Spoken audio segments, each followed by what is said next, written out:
सर्वोपरि। देश ही हो जिसकी पहचान,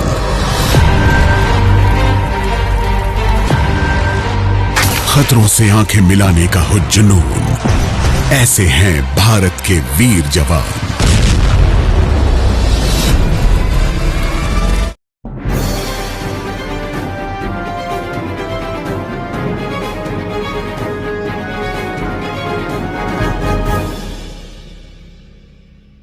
रक्षा मंत्री राजनाथ सिंह ने मंगलवार को अग्निपथ से पर्दा हटाया।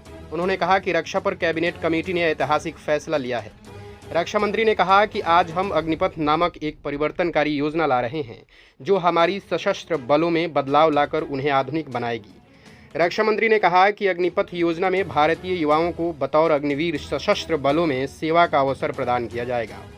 यह योजना देश की सुरक्षा को मजबूत करने और हमारे युवाओं को सैन्य सेवा का अवसर देने के लिए लाई गई है। आप सब इस बात को ज़रूर सहमत होंगे कि संपूर्ण राष्ट्र, खासतौर पर हमारी युवा सेना को सम्मान की दृष्टि से देखते हैं। अपने जीवन काल में कभी न कभी प्रत्येक बच्चा सेना की वर्दी धारण करने की तमन्ना रखता है। राजनाथ सिंह ने कहा, युवाओं को यह फ़ायदा होगा कि उन्हें नई नई तकनीक के लिए आसानी से प्रशिक्षित किया जा सकेगा। उनकी सेहत और फिटनेस का स्तर भी बेहतर होगा। अग्निपथ योजना के अंतर्गत यह प्रयास किया जा रहा है कि भारतीय सशस्त्र बलों का प्रोफाइल उतना ही युवा हो जितना कि भारतीय आबादी का है। नमस्कार, मैं नितेश कुमार, आप देख रहे हैं एक्सप्रेस खबर 24।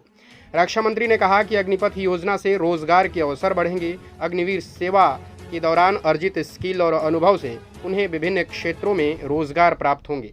अग्निवीरों के लिए एक अच्छी पैकेज, 4 साल की सेवा के बाद सेवानिधि पैकेज और एक मृत्यु और विकलांगता पैकेज भी व्यवस्था की गई है। अग्निपथ के तहत सेना में युवाओं को 4 साल तक काम करने के लिए मौका मिलेगा। इसे ज्वाइन करने वाले 25% युवाओं को बाद में रिटेन किया जाएगा, यानी 100 में से 25 लोगों को पूर्णकालिक सेवा का मौका मिलेगा। रक्षा मंत्री राजनाथ सिंह ने कहा कि इस योजना से रोजगार के अवसर बढ़ेंगे और देश की सुरक्षा मजबूत होगी। रक्षा मंत्री ने युवाओं से अग्निवीर बनने की अपील की। अग्निवीर 4 साल की सेवा के बाद रिटेन किए गए 25% सैनिकों को कहा जाएगा। इस दौरान navy chief admiral R Hari Kumar ने कहा कि इस योजना के तहत 4 साल के लिए करीब 45,000 युवाओं को भर्ती किया जाएगा। उन्होंने कहा कि सेना के अग्निवीरों में महिलाएं भी शामिल होंगी। अग्निपथ के तहत भर्ती किए गए युवाओं को आगे रिटेन होने के लिए 6 माह की ट्रेनिंग से गुजरना होगा। इनका वेतन 40,000 रुपये के करीब होगा। इस योजना का ऐलान करते हुए सेना प्रमुख जनरल मनोज पांडे ने कहा कि इस योजना को सभी संबंधित पक्षों के साथ विस्तृत चर्चा और विचार विमर्श के बाद लाया गया है।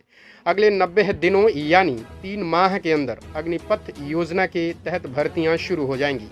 नए अग्निवीरों की उम्र 17.5 साल से 21 साल के बीच होगी। रक्षा मंत्रालय ने कहा है कि अग्निपथ थल सेना, वायुसेना और नेवी में भर्ती होने के लिए एक अखिल भारतीय योग्यता आधारित भर्ती योजना है। यह योजना युवाओं को सशस्त्र बलों के नियमित संवर्ग में सेवा करने का अवसर प्रदान करेगी। अग्निवीरों को प्रशिक्षण अवधि सहित 4 वर्ष की सेवा अवधि के लिए एक अच्छे वित्तीय पैकेज के साथ भर्ती किया जाएगा। 4 साल के बाद 25% तक अग्निवीरों को केंद्रीयकृत और पारदर्शी प्रणाली के आधार पर नियमित किया जाएगा। 100% उम्मीदवार नियमित संवर्ग में भर्ती के लिए बतौर वॉलंटियर आवेदन कर सकते हैं। रक्षा मंत्रालय के अनुसार अग्निपथ योजना सभी अग्निवीरों को 30,000 रुपये प्रति महीने और चौथे वर्ष में 40,000 रुपये प्रति महीने तक आकर्षक मासिक पैकेज प्रदान करेगी। 4 साल पूरा होने पर सभी उम्मीदवारों के लिए एक समग्र वित्तीय पैकेज सेवानिधि का भी प्रावधान होगा। रक्षा मंत्री ने कहा कि भारत की सेना को विश्व स्तरीय सेना बनाने में अग्निपथ योजना की अहम भूमिका होगी। भारत उन देशों में से एक है जहां सेना में बड़ी संख्या में रोजगार मिलता है। भारतीय सेना में 14 लाख लोगों को नौकरी मिली हुई है। भारत के नौजवान में से सेना में जाने की तमन्ना बहुत लंबे समय से प्रबल रही है। भारतीय सेना से हर साल 60,000 कर्मी रिटायर होते हैं। सेना के इन खाली पदों पर खुली भर्तियों के लिए 100 से ज़्यादा रैलियां आयोजित की जाती हैं। वर्दी का गौरव मिले जो एक स्वर्णिम कल से सजे, तमगे बढ़ाएं, अग्निवीर बने।